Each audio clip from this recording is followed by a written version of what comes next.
Lakini vile vile pia tunahitaji tuwe na katibu mkuu, kwa sababu katibu mkuu ndio afisa maduhuli wa chama kwa mujibu wa katiba yetu. Sasa leo chama hakina katibu mkuu. Tunaona kuna michango ambayo inaendelea. Kuna michango sijui ya tone tone, kuna michango sijui ya hii michango yote ni nani ambaye anakwenda kuisimamia wakati chama hakina afisa maduhuli? Leo tumeona kuna malalamiko makubwa sana. Kuna wengine wanalalamika kuna rambirambi zimeliwa hazijafikishwa misibani.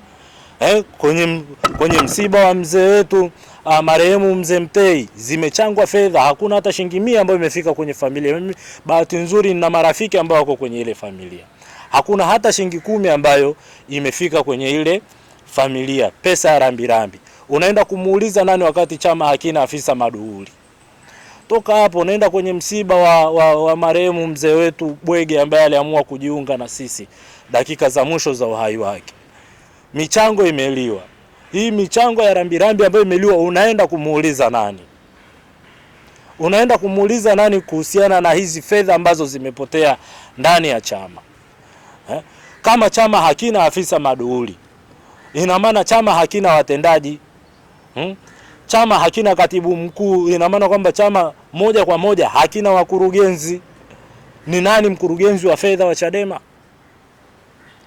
Kwa ndio maana nahitaji sana baraza kuu la chama liweze kuitishwa, tuweze kupata viongozi ambao wataenda kusimamia haya maswala, na hivi ambavyo tunaenda ground kwa ajili ya kupambana, kwa ajili ya kuweza kuhakikisha kwamba tunaiondoa CCM madarakani. Kwa ndugu zangu waandishi wa habari, nadhani ujumbe wangu utakuwa umefika.